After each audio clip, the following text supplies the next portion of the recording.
Do it. Thank you, Augusto. You may have noticed. Recording. Welcome to DXgov governance discussion for Wednesday, April 6th. Happy April.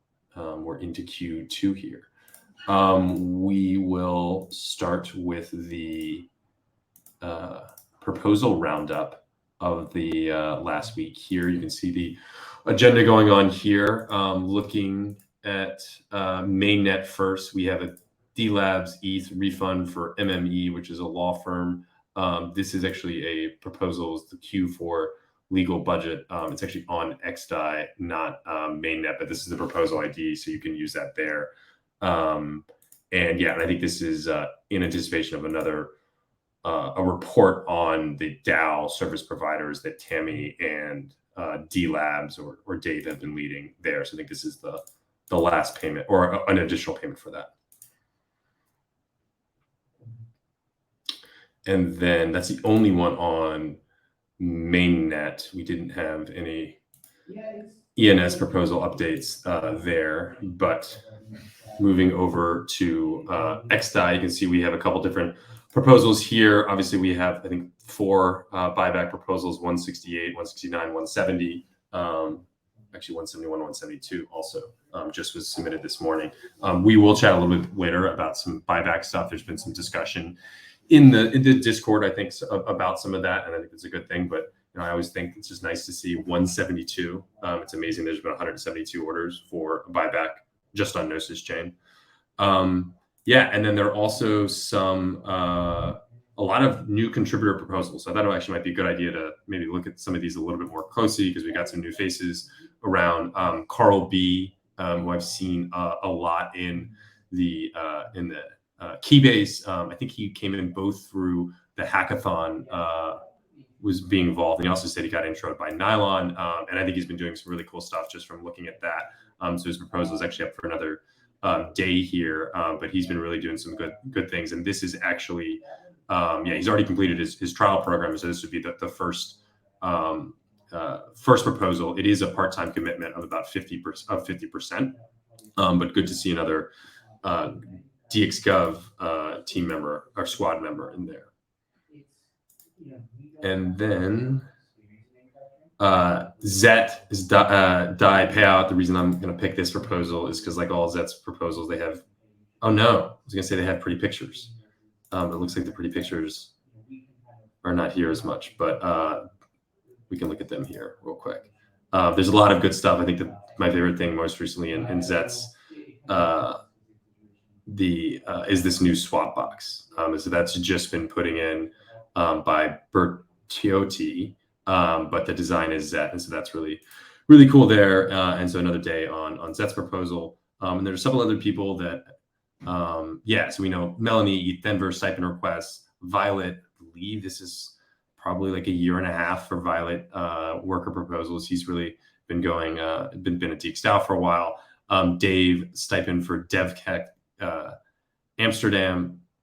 And then we have Milan V, who is another Milan, but has been contributed to the Swapper team, and kind of similar to Carl B. He's been involved in the Keybase a lot and kind of contributing. He might even be on this call. Yes, I believe he is.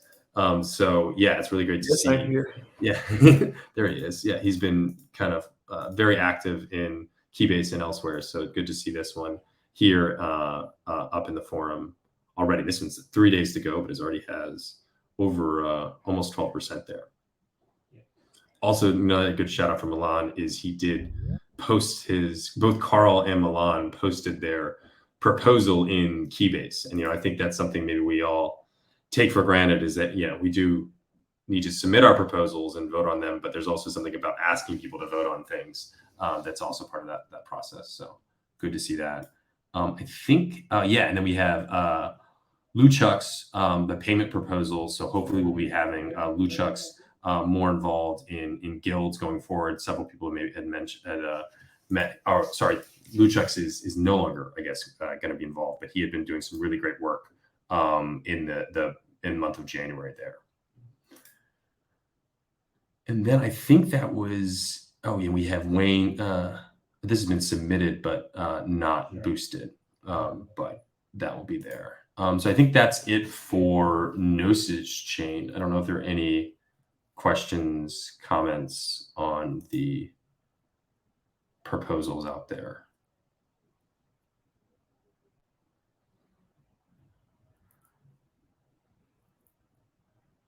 Cool. And then no current proposals on Arbitrum, maybe some things coming there in the future to be aware of, but nothing right now. And then, yeah, moving on to discussion items, Augusto, I wrote character for character what you said. Augusto, DX Hackathon, Colombia. So you want to tell us what those 3 words mean? Hola, yes, not yet. Let's talk about the other stuff because because we are waiting for Tomas, my friend, who I'm proposing to be the organizer. So yeah, let's leave that the last topic. Yeah. Cool. Why don't we actually jump around a little bit? And Dave, I don't know if you're up for, you just made some post about the governance gas refunds round number 8. So this is for the governance, and also there's the multi-sig refunds. So any info to provide here? Not much more info than you can see in the proposal. One thing to note is that the overall gas amounts of the refund amounts have gone down, mostly due to gas being lower, of course, over the past couple of months. And as always, like the majority of the activity, of course, taking place on mainnet.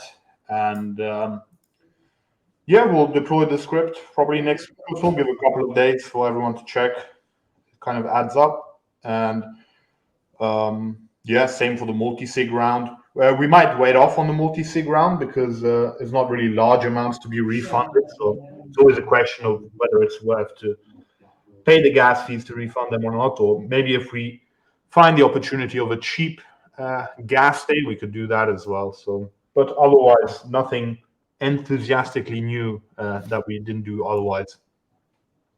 Yeah, I do think it's just interesting that, I think everyone felt this, but typically we've spent around 6 to 7 ETH a quarter for governance gas refunds.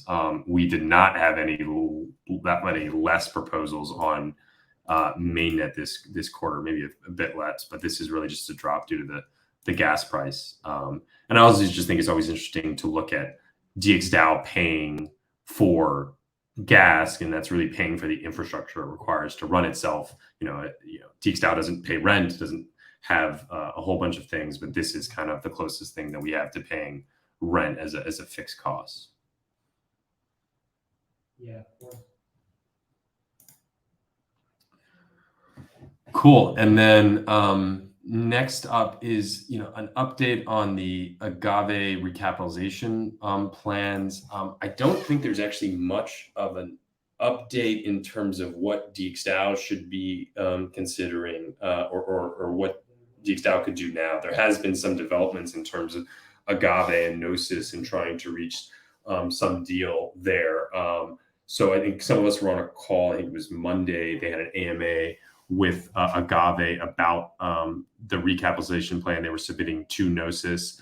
I think there was some, there's still some maybe not skepticism is the right word, but additional due diligence that we need to look at in terms of how the team's operating and whether or not it would make sense from a DXDAO investment. But I think right now there's still a lot to be figured out between Agave and Gnosis and how that proposal will go through the forum. I don't know if anyone was following the proposal in the Gnosis forum, but there was one person who suggested that they should split up the proposal in 2, with one part being the 50% GNO reimbursement, and then the other part being the actual investment. So I think there's still some ways to go on how this will shake out, but I think it will depend on how things shake out in the Gnosis DAO governance process. I don't know if John wanted Chris, to. Yeah, a couple and I think from the DXDAO perspective, if the question is participation in the auction, then this perspective from DXDAO is really one of an investment, right? I think if you're Gnosis chain or Agave, obviously there's a big emphasis here on taking care of the reimbursement to make your users whole and kind of get things back on their feet, both for the lending protocols and for the chain itself, right? So I think, one of the things we were hearing on the call and from the team is that like they wanted to focus on recapitalizing the protocol here and not so much on like, what's the runway for the team, et cetera. But I think from the investment perspective, that's a really important piece, right? From our perspective, like what is the team, what's the runway, what's the roadmap? And there is some information about like kind of roadmap and stuff, and we've got to know the team and see them a bit in these calls and in discussions and stuff. So we have some idea, but like I think one of the things that like, yeah, I've said this before, but is still lacking is like a cohesive plan with a budget allocated to the team. And I think we were making that point on the call. So I don't know if we'll see anything like that, but I think that's still an important point. John, I agree with you with that risk being outstanding. Why there must be some more information, because why do we think that Gnosis is willing to make this same investment, not just make people whole, but like the actual investment in Agave, without having that answered? Why are they so willing to do that? Basically, is an open question, right? Yeah, my guess, what I would say to that is, from the Gnosis perspective, it is both the reimbursement and the investment are like important points here, right? Because Gnosis Chain is doing a hard fork. Gnosis Chain, is gearing up for the merge and currently lacks any lending protocols, right? So there's some urgency, I think, to Gnosis, the community, to actually get like the reimbursement handled. And by structuring it as an investment and a loan and a reimbursement, the actual like net cost to them that's just like straight reimbursement actually gets kind of low, and they're at least benefiting from the reimbursement. So I guess like I mean, it's a good question. Like, what due diligence has Gnosis done here from the team side? And we could raise that with some of them that we know directly, but I'm just not aware of like a solid plan on like the runway. Yeah. And my guess would be that they're just focused on the reimbursement and moving that forward, and maybe haven't done a lot of work with the team on like how to actually structure the runway forward. And so if this moves ahead as planned, and let's say Gnosis DAO ends up with 25,000 Agave tokens, and the community agrees that Agave token is the actual governance token of the project, Gnosis then has total full control of the decision makings of how to proceed. And so maybe that's their comfort, is they might not know exactly what the runway and team plan is like as of today, but if they get all 25,000 Agave tokens, which they could very well, they have full control of the entire thing, so they can decide what the runway is and what that is. And so there's benefits to that, because then Gnosis is invested in figuring that out and they have resources. And then there's the negative is if DXDAO also got involved in that, we could also have a big say, but we would still be minor to probably Gnosis's say. But maybe we could both decide together. Like if we both did this, the two of us together would basically get to decide the entire path forward of Agave. And so there's power in that. But maybe that's why it's not necessarily needed to be known who exactly is going to work on it and how long and how it's going to be funded. Yeah, that might be the rationale. And maybe there's some intentionality there too, where, don't even worry about that stuff yet, just obtain a controlling stake and then, figure that out later. Yeah. The other one thing that's like related but slightly separate is I don't know if we've listed this very clearly, but we've talked about, like, if DXDAO got involved in this, we could make a list of things why a DXDAO investment into the main lending protocol on Gnosis chain makes sense, right? There's a lot of benefits, and it ties in really well to the product suite and the like path of projects and things through DXDAO's products offerings.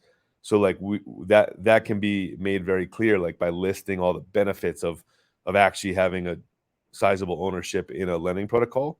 Obviously, there's other ways, like we could make our own too, which is a lot more work probably. But related to that, like those are obviously important points for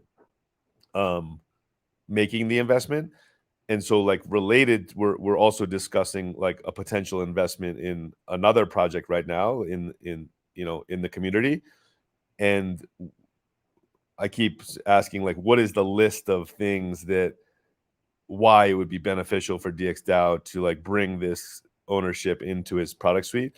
And so I think whenever we are doing these investments, like we need to make that list. And so if we're going to move ahead with Agave, we should clearly define that list of why it's so good. And we need to do that for other investment opportunities as well. But yeah, definitely. And one thing too, I would say about the team, like I've made some efforts to try to talk to the team and understand the composition and kind of like how they work. And I think this is both a positive and a negative from an investment standpoint, but they haven't been like paying themselves with like it's all like been native tokens. I think for many of the team members, they have outside commitments, like, either full-time jobs or whatnot. And it's something of a side project for some of them, or more of like a passion project. Luigi is full-time.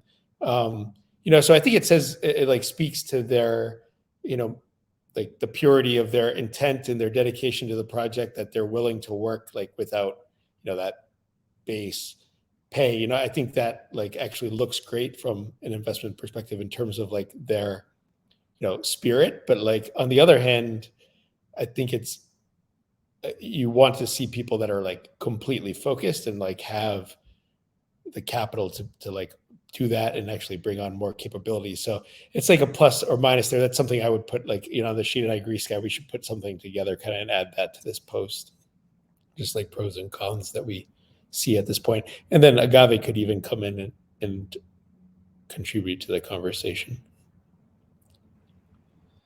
yeah, and there is also possibility of not necessarily participating in this actual auction and still negotiating a deal to get involved from a DXDAO perspective, like after this thing happens, like let this happen, let this sort out, make people who've lost money whole and stuff. And then if Gnosis and Agave together like need to raise more funds in order to move forward with like plans as they form, DXDAO still has an opportunity in the future as well, right?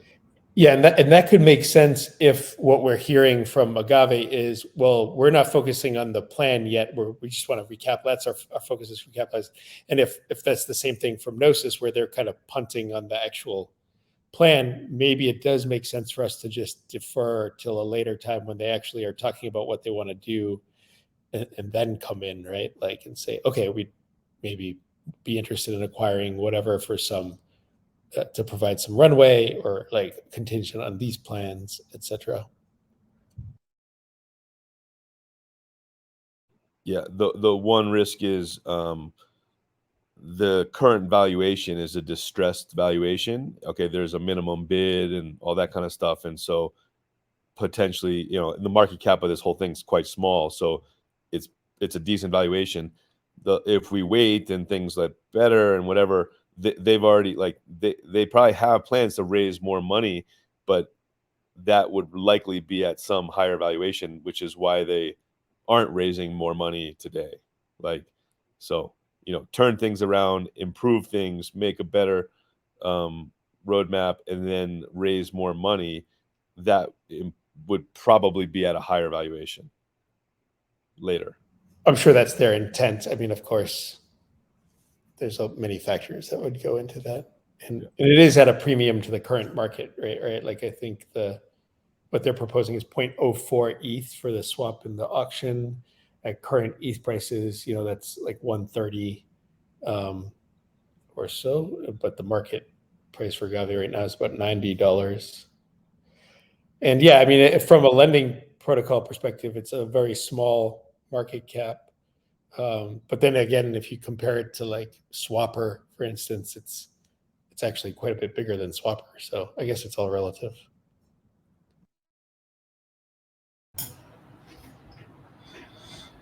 Yeah, and I have been waiting for kind of something from the Agave team that gives us confidence that this is something to be a worthwhile investment. And I haven't yet seen that, but now I'm really looking towards Gnosis and what Gnosis does more than I think what Agave does. And so whether that's like what Sky said about if they're owning, a certain chunk of that, that means that that maybe they will do things and are not worried about the runway because they own such a large percentage of it. But I think like the thing we should be watching more closely is Gnosis and Gnosis DAO, I guess, and how they respond. And I guess I don't have much insight into their governance process. I've been following some things along with it, but there's this post in the forum. I don't know if you see, it says like 92% are in favor. I assume a lot of those 92% are people that lost funds in Agave, who of course are going to like vote for that. In the past, I know these like just go straight to snapshot.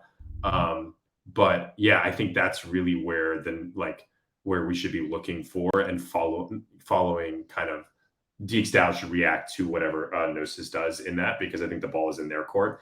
And I think just to your point, Sky, about the objectives in this, I think one of the objectives, in addition to like maybe acquiring an asset below value, maybe fitting into the DXDAO ecosystem, the DXDAO product suite, I think another objective is drawing a closer alignment with Gnosis and Koparki. There is lots of different ways to align interest, but co-investing in something is like one way to do that. So I could see that being a reason to do this, in addition to the DeFi product suite argument or the undervalued asset one. Yeah. John, to your interesting comment just now, like if we think about Agave compared to Swapper, right? Like, okay, which product are we more excited about? I would say we're pretty excited about Swapper, right? So Swapper, like you just said, Agave has a bigger market cap than Swapper. If DXDAO is going to buy tokens of a product that are on the market that it's excited about, it could either choose Agave, or theoretically, if it's buying Agave token, why wouldn't DXDAO also be buying Swapper token, which is undervalued compared to that, and maybe more excited about Swapper than Agave? Well, because I think our strategic objectives that we were just discussing are, one, building out the DeFi product suite, and buying more Swapper doesn't help us do that because we already have Swapper as part of the DeFi product suite. And I think two, I think there's something about asserting DXDAO and Swapper potentially more on Gnosis chain and developing relations with Gnosis, but that won't necessarily happen by just buying Swapper. Yeah, those arguments. But I'm talking about separate. I'm just talking about separate things. Like, why? Like, if Swapper token is even more undervalued than Agave token, why wouldn't DXDAO also be buying Swapper, right? Yeah, for the undervalued argument, I think that's something that would probably occur to many DXDAO people, right? As well, like, well, if we're spending $1 million to acquire Agave tokens, but the circulating market cap of Swapper is actually less than $1 million, like what did we think about there? But the other objectives, I think, like Chris said, are reasons to still do it. Yeah.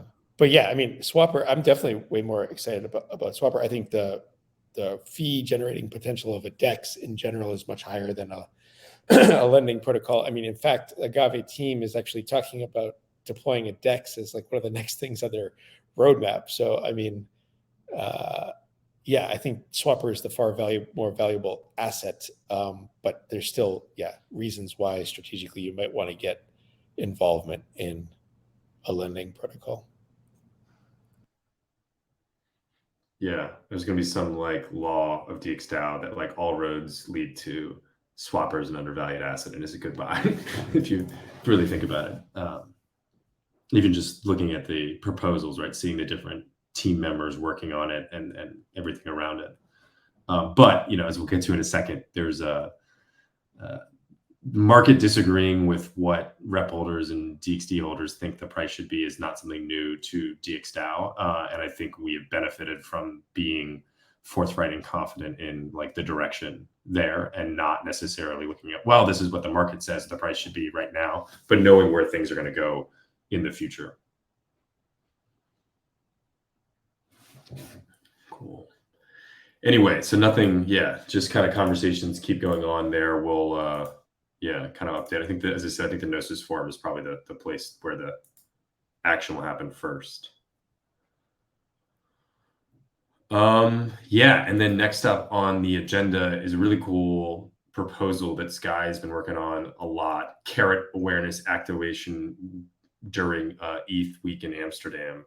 So Sky, you want to give the background and what the ask is here? If you scroll down, there's a new post with some added information. I mean, we've gone over this a handful of times. The key was to gain some consensus on the forum and in the discussions on the DXBiz call on Monday to see, if people think that the numbers here and things we're talking about are reasonable, if it's worth experimenting with using carrot in a new way like this that actually tries to achieve a marketing awareness, DXDAO awareness, Twitter, social media goal condition, which is a new idea that hasn't been done before. So the whole basis is carrot only pays out if you get results. And the question is like, if we got 50 amazing followers of individual thought leaders in the Ethereum or in the ecosystem to follow DXDAO more closely, learn about DXDAO, and via this activation, learn about carrot and this new way of incentivizing, and also potentially learn about Swapper as well, these people, and also learning about DXDAO, and then hopefully continuing to learn about all the things that DXDAO is doing, through our Twitter, communications. This is the summary of the goals of this activation. And so we have a list of 50 target accounts. We don't know exactly how the dynamics of this entire thing would play out, but the goal is that it would incentivize people who have the power to and the connections with to at least make these Twitter people aware of this opportunity, aware of DXDAO, and it's up to those people. It's their choice to follow or not follow DXDAO, but they will probably learn about it in the process. And if they don't follow, then there's no payout for that part of it. So it's a really interesting campaign. The goal is to move ahead, this week with a on-chain proposal with all these details to request the funding for the setup of this. The setup is a little complex because the idea is to use a kind of a carrot activation multi-sig, which is included in this new information in this post. It's the same signers as DX Voice, but to keep this type of activation and potentially future carrot activations like this, very clean and have the budget set, there's a reason to create a separate multi-sig. Actually, everyone that claims using link drop some carrot tokens will actually get the carrot tokens out of this new created multi-sig. This multi-sig would receive the funding from DXDAO Gnosis Base. It would create the carrots hopefully soon. It could create the swapper pool, which would allow a secondary market for these carrot tokens, and then it would set up the link drop in order to create the unique URLs and QRs, which would then be given out in one-on-one conversations with DXDAO contributors, explaining the entire activation, the campaign, and actually handing a card with the carrot claimable QR to people in Amsterdam. And the good thing is the Taoist event is the beginning of the week. So you could even, we could give out, there'll be a really good audience there. We could give out, we're going to have a workshop around the idea of using incentives like this for DAOs. And we could dive into this specific one deeper in that workshop. A lot of people at the Taoist will then learn about this. And then we also have the ability to give out these things during the course of the week at other events and other meetups with other people. And it's partly the job of DXDAO contributors to take it upon themselves to seek out people that would be really interested in this type of campaign, have them get the carrots, walk them through that, and then learn if they have, the power or the abilities to help achieve this goal, and they'd be they'd be a more important target to hold these carrots than someone who doesn't care about this goal or can't help with this goal. So, that's the whole summary. And hopefully, we'll get a proposal live to approve it and get it funded on Gnosis Chain. Later today.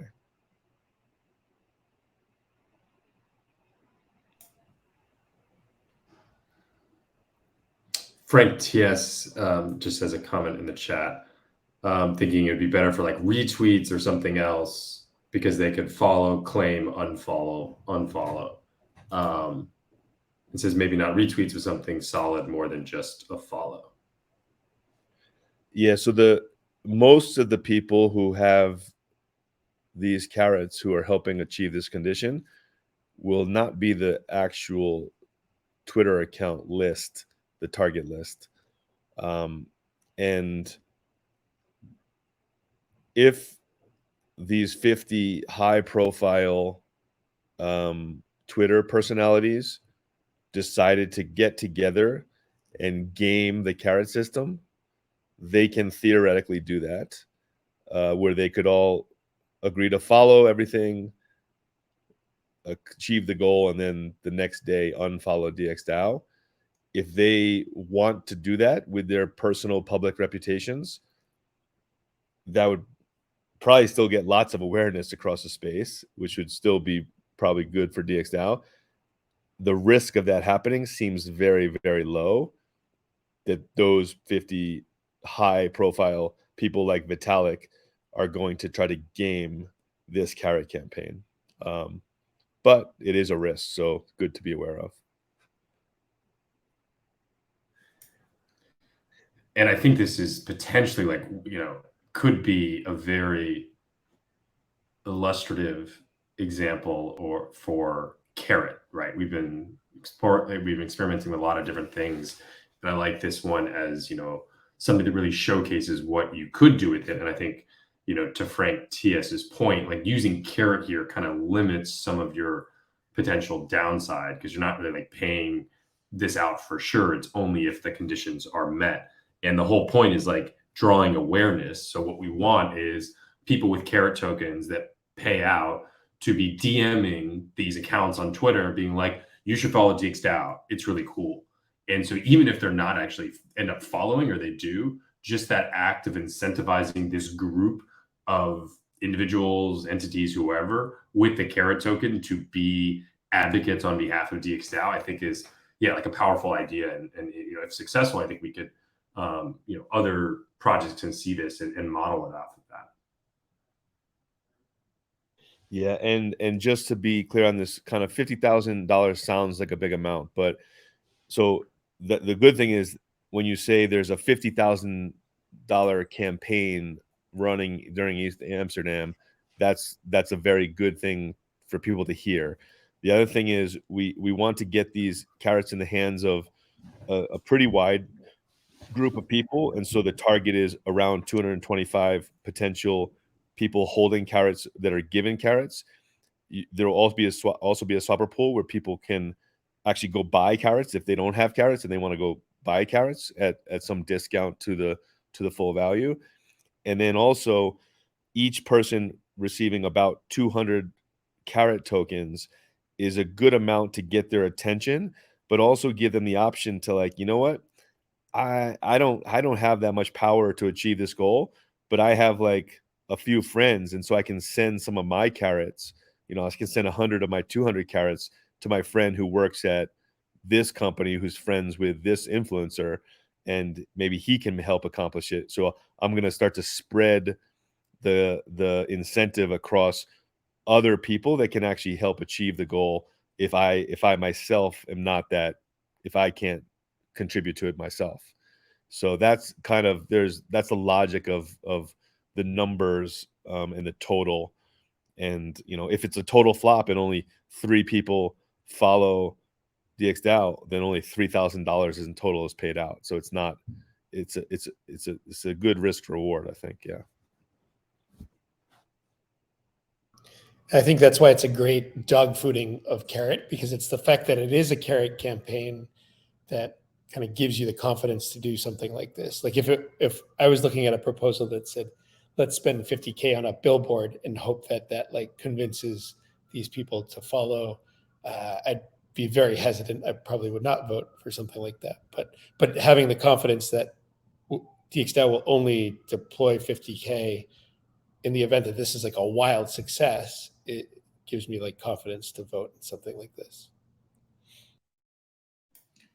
And Scott, one of the interesting parts about this, I guess you haven't mentioned yet, briefly, is this swapper pool. So there's also, in addition to 50,000, there's a request for 2,500 XDAI or WXDAI to seed a swapper pool that's half WXDAI and then half the carrot. And one of the things we have not done yet with carrot yet really is have a liquid market for the carrots. But I think, yeah, this is a great opportunity to do that.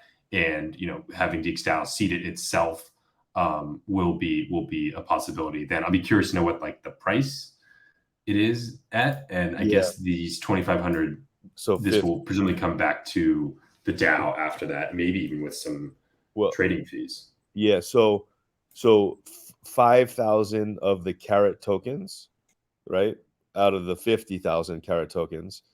So 45,000 carrot tokens is 200 carrot tokens times 225 people that are going to be given carrots. There's 5,000 carrot tokens left. And so the swapper pool is 5,000 carrot tokens and 2,500 WXDAI. So the starting price of a carrot token in the swapper pool is 50 cents, right? And so it will give people who maybe get some carrots, they want to sell some because they don't think this is going to happen, they could sell it at 50 cents. But then it also gives people who think that this could be successful, it gives them the opportunity to buy carrot tokens.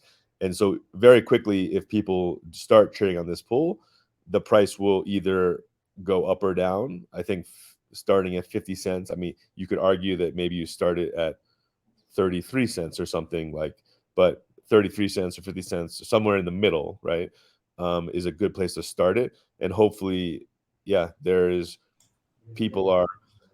so people will follow this campaign. I think the best way for people to follow this campaign live is to suggest that you follow Carrot and DXDAO Twitter, and Carrot will, whenever there's a new follower from the list, hopefully Carrot can tweet that out and keep like, oh, there are now 13 out of the 50 people following DXDAO, because the Carrot campaign website on Carrot is not going to pull Twitter APIs and give live updates. But with Carrot's Twitter, we can keep this, we can keep the actual number live for the community. And so everyone will hopefully be following Carrot and following this along. And then they can get that information and they can trade the swapper pool while they're seeing live updates around the following, right? So it becomes really interesting. Yeah. As long as people are excited to be involved in it. But that's why you want to find people that are excited about this. You don't want to give carrots to people that don't give a shit about this, right? Like that's a key factor right there. And then just to be or confirm, if it's trading at 33 cents a carrot or 50 cents a carrot on the swapper pool, that's suggesting that the market is expecting a 33% payout or a 50% payout of the $50,000 per each carrot. Is that correct?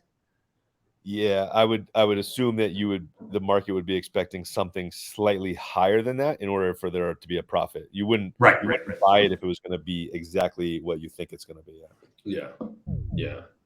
I mean, I think it's interesting what price that would be. I'd probably think of maybe something like 33%, because I do think people will probably like to dump, right? Or like, oh, I get this carrot, and I can get some There's money going to be a for it lot of now. people that don't have carrots that might want to Yeah. buy a carrot too. That's true. So if people here think we could start it at 33, then yeah, we can still decide that.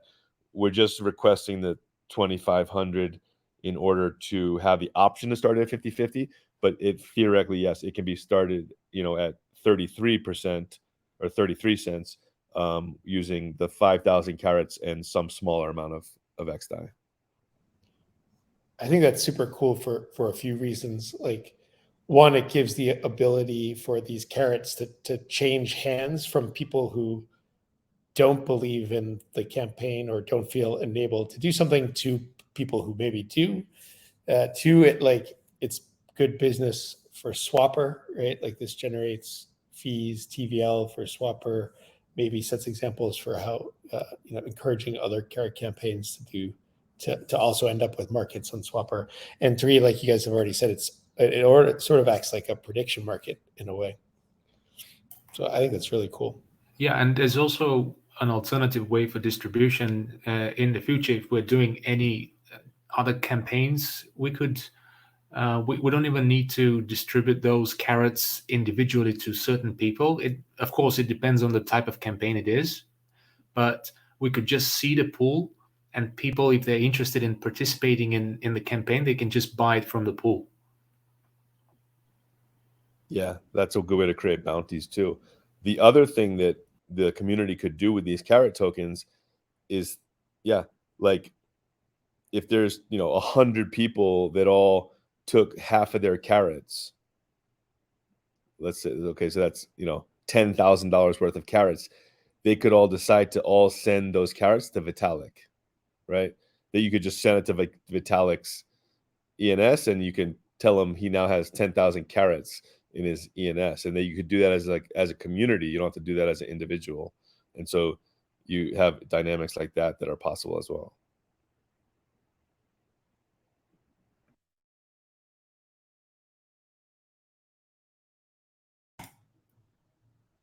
Awesome.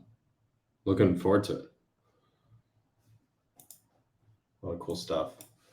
Amsterdam, of course, orange is the color of the Dutch. I mean, it wouldn't be bad. The orange hats that DX or that Dune Analytics had in Lisbon, it wouldn't be bad to have those orange, like DXDAO carrot orange hats in Amsterdam. That means it would be good, I think. Like, you want carrot tokens, find a guy with a carrot hat, right? Yeah.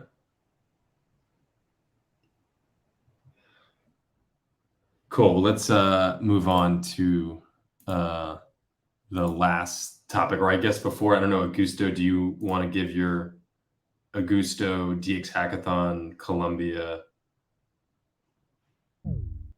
presentation or comments now?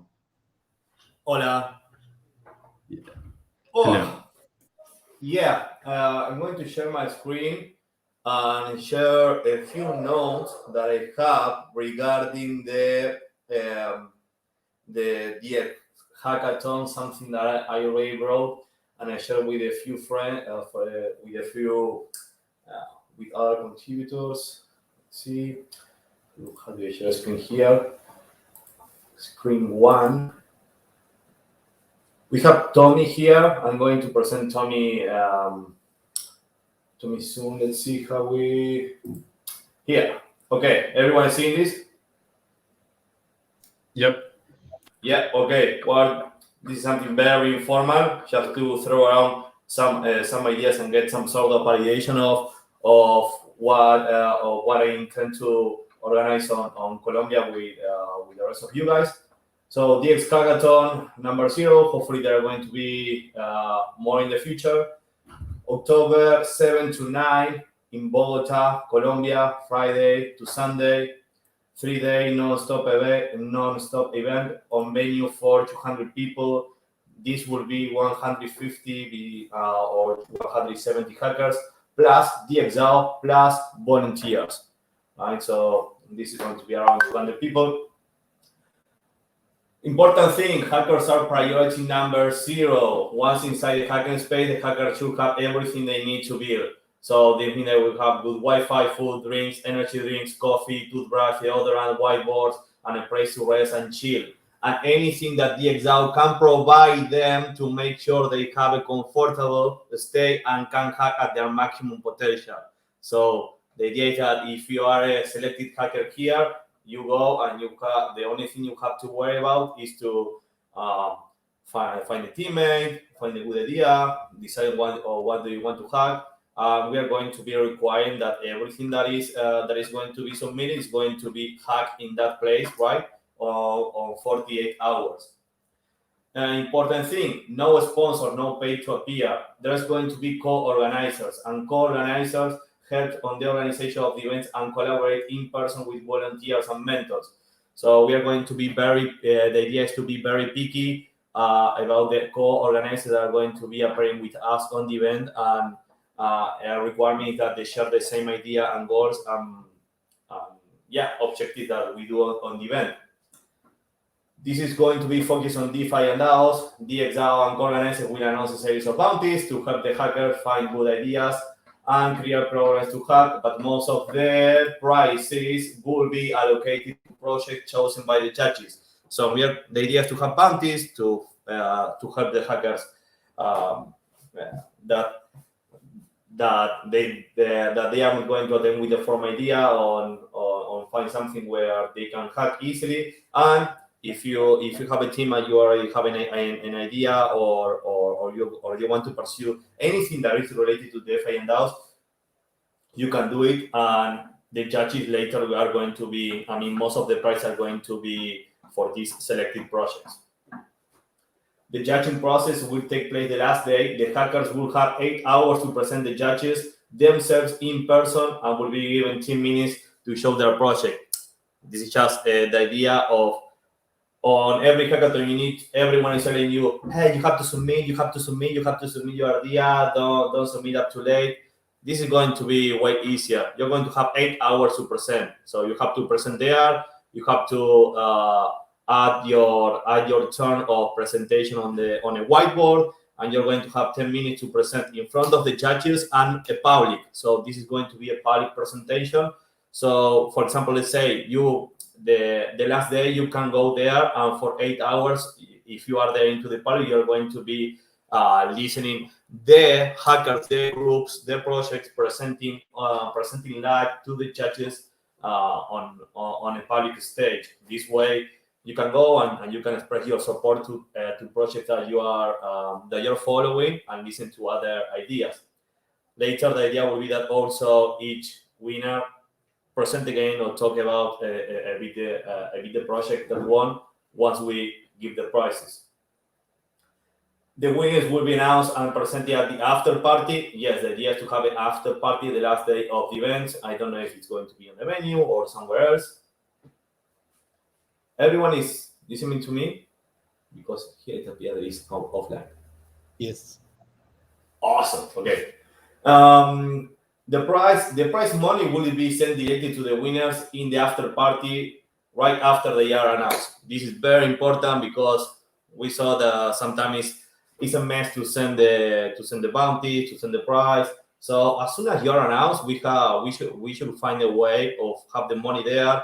And when you submit the project, you submit with an Ethereum address where you're going to be receiving the money. So you're announced, you're a winner. Boom, we send you the money right away, and you can spend it during the following week on Colombia.com. The hackers will be selected by DXgov technical members or maybe other members. Each DXgov member will be able to choose between 5 and 10 applicants. So the idea is that me and other people, say 10 DXgov members, we are going to choose the rest, most of the hackers. And well, there is going to be, of course, a screening and review by the developers on who we are choosing. But the idea is that, for example, Chris is there at the event, and he will be able to go and find out the person who he chose to be there. And I'm going to be able to go and see the people that I chose myself to create this closer relation with the hackers, and helps everyone be more involved and more supportive of the people that we are choosing. Also, it's going to make the selection process faster.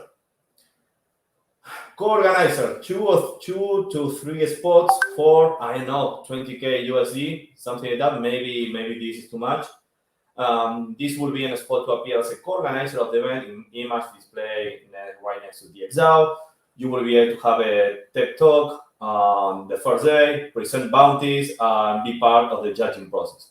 Some idea that I'll throw on some project that we already have contact with. Maybe Kenosis will be a good co-organizer, Pocket, or someone that is working on infrastructure, and something like Open Zeppelin or a developer focused project or company. So this is the idea to be very selective and picky on, and it's going to help us organize way faster, because if you have to organize between 10 sponsors, it's a mess. It's a lot of work. So the less organizers that we are, the easier that is going to be. And regarding the judging process, my idea will be to have two groups of four judges will be present for 8 hours, 4 hours per group. You are going to be in a table. Maybe we can have more groups, but the idea is to be for 8 hours present, where you're going to be receiving the submissions in public. And well, here we have Tommy, my friend from Bariloche, who works at Lateral, and the idea is to have Lateral I put as an internal organizer, because they are going to be available on public, right? But the idea is for them, my idea is for them to help us to look for venue, food, music, internet, everything that is regarding the event or organization, and of course use their expertise on organizing events to make sure that we do something awesome. And at last, well, maybe Tommy, you want to present, and then I can talk about a bit of the cost on how much I imagine it's going to cost us making this event. Well, hi to everyone. I don't have much to say about myself. I just what I can say is that I have some experience, or a lot of experience, organizing events, mostly software-related events or agile events. I'm actually one of the co-founders of probably the biggest agile event in South America, and it already crossed to Spain a couple of years ago, which is the Agile Open Camp. And well, I have a small company called Lateral, and we are 6 there. And basically what we do is we help organizations to transform or to evolve, maybe better, to different ways of working. And in this process, we many times take people from the company to retreats to do inside work and maybe trainings and some other stuff. Mostly, as I said, related to organizational transformation, agile ways of working, but also personal or team work, communication issues, and well, many other things. So this is basically what we do as a company. And since myself and some others of the company have some experience organizing events, we try to combine this expertise of knowing how to help companies and organizing events by doing both things together, basically. Yes. So Augusto told me he wanted to do this hackathon, and this is something we've done before. I confess we've never done it for 200 people. We've done it for less people, but we'll manage, I'm sure. So I'm glad to be part of the idea, at least, and hopefully also part of the project when it gets executed. So I'm open to questions if you have any. Tommy, I just wanted to say that also Tommy have a presentation that I think it's not ready to be shared. I invite him here to do like an informal intro so we can know him for now. I'm also talking with them on helping us organize the retreat. So the idea would be to do this as a combo, help us organize the event and then the retreat. So we will be able just to focus on go there, make the best of us, take the best from DevCon, focus on ourselves and not all these organization responsibilities. Of course, we want to be involved because we want to decide what we want to do. But the idea is for them, my idea is for them to help us, and they already have a few friends and contacts in Colombia, which is awesome. Because if we want to organize an event there, it's very important that we have already contacts there and people who is there close to the place where we are going to be doing it. I think this is maybe like even a requirement. So for now, I just want to present the DX hackathon idea. Next week, maybe Tommy can do like a better introduction with everything that they are doing on Lateral and what they can do for us. Yeah, this was it.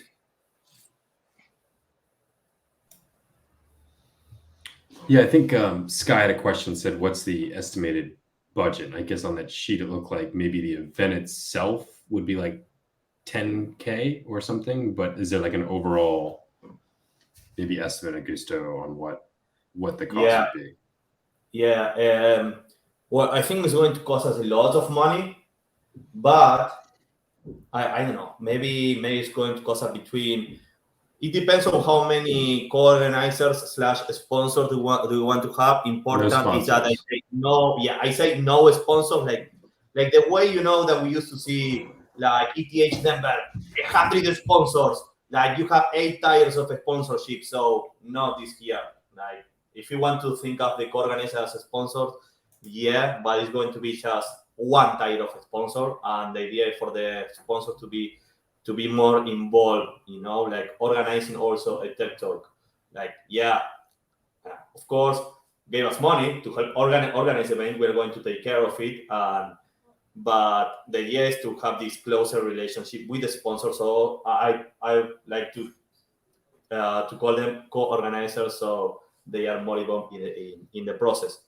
And about the cost, I think it can cost us between $50K and $50 and $100,000, or maybe even less. We need to see how much is going to be the cost there for doing the event in Colombia. I know that it's cheap, but something that I was mentioning to John yesterday, that we have to think it as an investment, because if you're going to have 15 or 30 project submissions, some of them I think we're going to want to follow them, like support them financially, maybe include them into our DXgov products, and of course developers. Like imagine if we can take 2 or 3 projects and fund them and make them become part of the DXgov family and find more developers.